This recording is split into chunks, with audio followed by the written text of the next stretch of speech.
basket right now. It's like back in like grade school, the little like egg drop projects. It's like most people, they'll put like the dinky little like styrofoam pockets, whatever. You put your egg at the Kragg basket, that's like a tank. Yeah. That's a pretty good basket. Your egg is gonna be fine. But I mean, as we get into this game, there's like a whole different aspects of the Clarin matchup opened up. Typically, as Zetterburn, right, you have to deal with, struggle against the immediate disjoint of the character and like facing off at a range that Zetterburn can't get to. But as Cragg, you've got the big, silly little, the rambunctious rock saying, hey, hey, get away, buddy. Nuh-uh. I don't want none of that. Now, it is harder to get rock sometimes, you know, in theory, at least in neutral stand positions, but Cragg's big enough and has enough raw mobility in order to contest Clarin in these pretty neutral positions and then punish any sort of empty space and empty time rather, with Rock Pull. And you still have all that. You still have air from ledge, you still have powerful reversals, you have still ways to get people off the spot. And Rongunshu really likes being at specific spots. He's a player that wants to maximize his punish game and his on-hit game. So Stango just running interference with things like rock shards can do enough to slow him down. They're going to knock you off of that Jules platform with the forward air, and for Rongunshu to dash back in. Not going to find that grab. In threatening your own Cragg game plan, the grab game, going to the forward air into a nair, trying to threaten the jump back on. And Rongunshu activating here, keeping go off stage before you can set up there with that pillar. Threatening Cragg at a position like that is definitely a lot of gamble on that one. You got to be careful where you're going for that. Ooh, wow, okay, we are putting out parries. We are putting out parries. We're still putting out parries. And you know what? For, like, Clarin doesn't love playing into this character because of, you know, a myriad of reasons. But having an opportunity to put out, just using parry, like parry out of shield or parry on landing, just to convince Cragg to maybe slow down a little bit or to maybe put out more grabs or more delay timings can do enough in order to get your own aerials out, choosing to play off into hit fall back air into the as the combo. Some solid stuff to force off stage yet again, yet Rongunshu makes his way back. Oh, forward, I think for the nefarious angle. Now Rongunshu goes super deep, the reverse forward air Stango classic, no matter what character he's playing. Now he's set it back here in center stage once more. No time to pull rock, no time. Clarin on the back foot instead. Rongunshu can keep you back there. Goes super deep with that one. Honestly, Rongunshu having the crazy confidence to go out there against Cragg. Yeah, that was... Oh, and you know what? That's what happens when you have the confidence to go out there against Cragg. You give the opportunity. You tell Stango, hey man, I want to meet you off stage. We're going to have a fun time down there. Oh, really? For real? Here's your invite. Bah! Bam. Right to the blazo. Cragg downer, what a move. Cragg down tilt, what a move. Cragg, what a code. Now, Rivals 2, what a game. What a game. What a game. Very true. Now, LMBM, what an event. The way that Rongunshu plays almost feels like it lends itself to interactions like that happening because he wants to take advantage of Cragg like being a bit of a pinata when you get the hit. The hard part is getting the hit that actually successfully fully launches Cragg can be really hard. Sometimes you land a stray aerial and it doesn't lead to anything. But this is a pretty nice set of strings here though. Forcing Stango out of CC percentages, out of floor hug percentages, and then finally getting a full combo off of an up tilt. Yet it's only 85. It's not that big a deal, and certainly not at all difficult for Stango to even up the percent count and potentially take this stock first if you play your cards right, choosing for double side B in order to make your way back. Oh, not going to find the down B spike there. Now sitting on the pillar. What? Yeah. Oh my God. What are we doing? We're grabbing. We're doing the Macarena on that pillar, man. What's going on? Yeah, they're playing patty cake. Patty cake. There you go. Oh, goes all the way out to the still not going to close it out. The back air most certainly will, though. Rongunshu again challenging, staying in positions where Cragg typically aren't ready to chase them, where you have the access to more of those longer combos percentages. It also means Stango is now on the lookout for reversals only. Like, yo, Ron, you're coming out there, but like, what am I hitting this time? Because I know, obviously you're ready for me to stuff out a reversal with a destroy, but like, what am I going to counteract your counteracting with? And ledge play can be so good for that, especially with the variable properties of rock shards. Haven't seen Rongunshu try to set up like the plasma field yet, but I mean, I can fully understand why. Like, it's so hard to anticipate the different timings that Stango ends up going for. It's better off just to stick to this game plan, this very offensive game plan that's working out here in this game number 2. Up a whole stock, eclipsing the century mark on that 100%. Can we get the upshot? We can! And we can finish off our 3 stocks to 1 lead right now. Rongunshu, the answering back on after that game 1 with authority. Absolutely. Now Stango trying to find the stock here soon.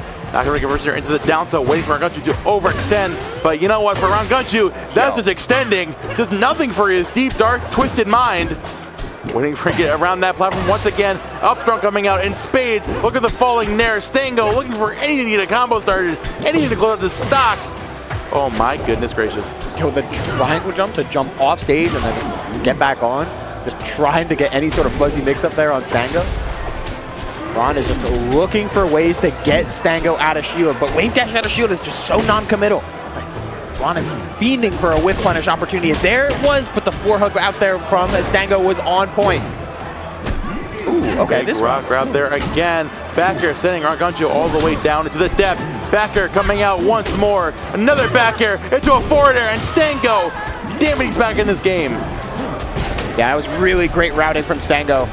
Understanding he could have gotten like 4 or 5 up airs, but chose to play off stage because that was a better way to lead to a stock taking opportunity, which means we're at a chance to end the game end this game with a 2-0 to Stango as long as we're on even stock count. Wave dash away using the rock in order to make it safe. Oh no. Uh-oh. SpaghettiOs. How close can we get? Oh, there you. Thank you, Clarin nerfs. Okay, out of the corner. Dagro's still not going to find the conversion there into the upstrong. Now Stango waiting patiently there for a landing. Oh, the floor hog down to the Nair. Rongunshu still sitting here in advantage state, waiting for Stango to make it back on. He just made so effortlessly. Goes to the down tilt again, but he's not going to give it to him. Oh, we're just starting to guess here on both sides. The guess was right, and we're still guessing. We're still guessing with that down strong. Still trying to run up and find that throw. Messy guessies. We finally found them. Back there coming out, rock throw from deep, down air, into a back air. Stango still not going to cash out. He's not going to give it to him. He's giving it all his card. Give it in PayPal. Oh, we're playing off pillar. Dangerous thing to go for, and it ends up sealing the fate. Played too far off pillar, played too aggressive in the final moments. But I get it, right? You play too passive, and Stango got momentum and a whole huge opportunity to force you off stage and take the game back.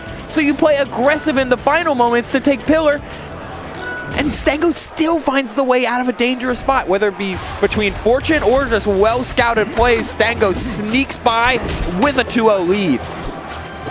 Oh my goodness, man. And again, I mean, I feel like honestly the theme of the block today has been having the consistent confirms in the palm of your hand and saying, nah, I'm gonna wait for the pristine moment, but where I really think it's gonna end the game, end the stock, because I know if I find the hit connection again, I'm going to make it happen. Yeah, it's letting yourself play into the system rather than exclusively play what your character can do. It's all about mixing and finding the perfect balance between counterplay to the opponent, playing your best game, and making sure you can maximize every angle and not just your angle, because Stango is looking to make those plays and make those off-stage gambits go by. But the DI out there, not quite what you're looking for. No tipper needed in order to take a stock from that one.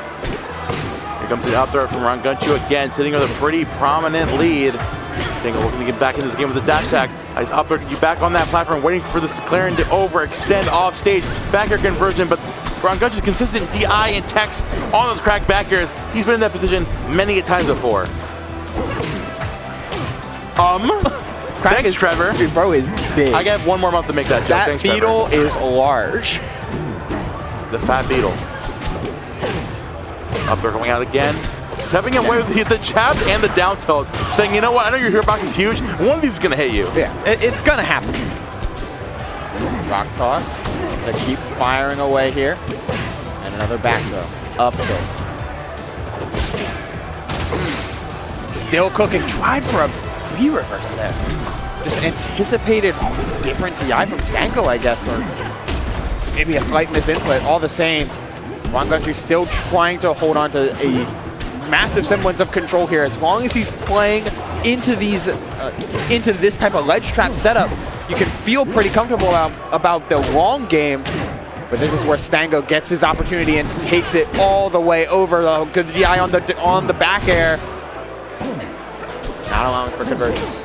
Oh, yeah. Oh, no back coming out again. Stango waiting to cash out once more, saying, I'm not going to get my money immediately. I'm going to wait 3 to 5 days in PayPal to get my full payment. He finds the stock there. Surprised that didn't take the stock even while holding the rock. Rongunshu struggling in order to take this stock, no matter how good some of his conversions can be. I mean, I guess that works, but it's indicative of the problem, I feel like, for Rongunshu in this set. He's always been taking stocks instead of by making the full combo work. It's been instead by finding a stray hit that Stango DIs wrong, which means that Rongunshu isn't completing those combos that he really needs, and is instead giving Stango opportunities to do things like this and threaten your stock at 40. Rongunshu barely makes it out of the greasy hands of Stango. Barely makes it out. This one is gonna do it. He finally found it. Okay, did that count, or was that also? I would say that counts. Okay, the side B was true there, so. All right. Good job, Ron. You finally earned a game according to Ubel. That's not what I said. Exactly what Ubel said. That is you not have at not all. a single stock all set. I'm not sure what problem you have against Rongunshu. This is far and away slander, and is quite childish. Like, yeah? Yeah. What did you expect? You know what I'm about. Don't act like it's your first time working with me, buddy. My good friend Momo. Yeah. Maybe not after this, but maybe after this, like, yo, don't come here again. Keep my name out. Here we go, game 4. We're into Tempest Peak here.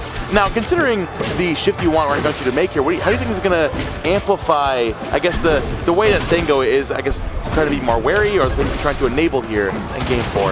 I think the biggest things it offers is a sense of spatial inconsistency.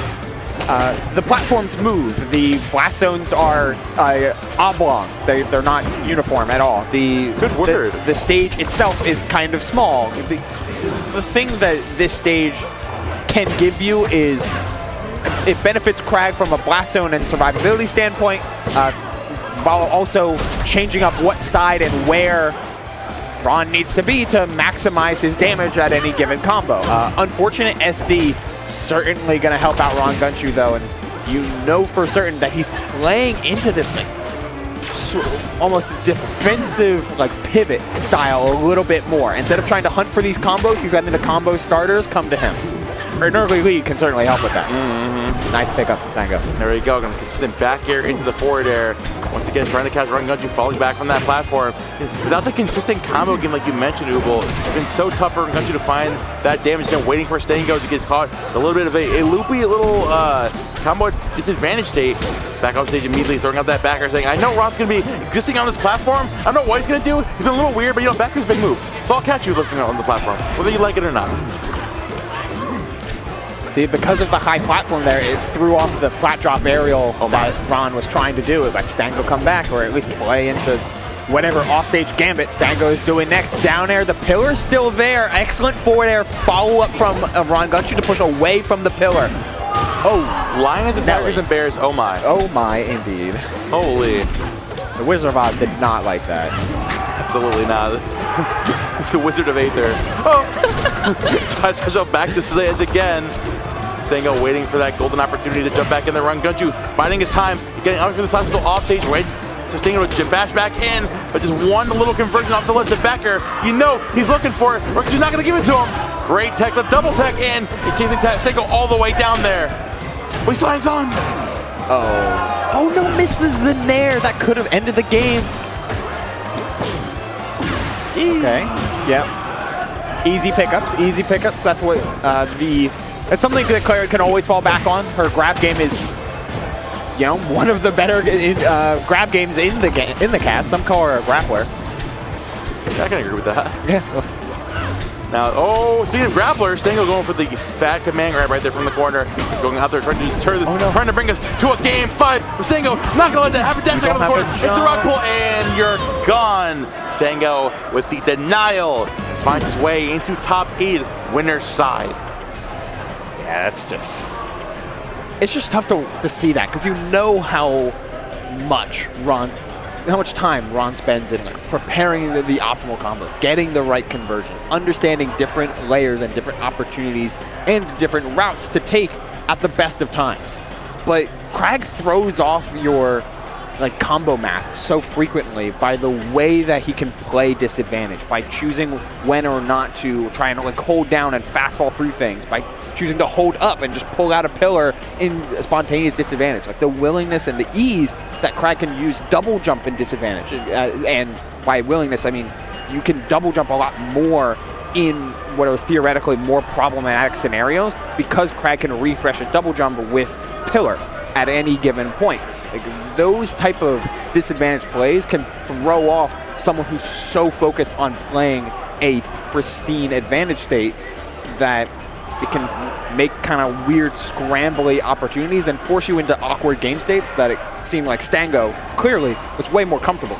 Oh yeah, absolutely. I mean, Kragg, the way the character plays is definitely, basically, again, like a very strange, like, aspect to play around for most of the characters in the cast. The way it like alters their combo game, where they want to be, where they want to go. If like there's one character that can sort of keep up, and one character that can sort of like keep up with the nonsense, and I guess like play into it somewhat, is the next one we're coming up here. We got Cheesy Potato.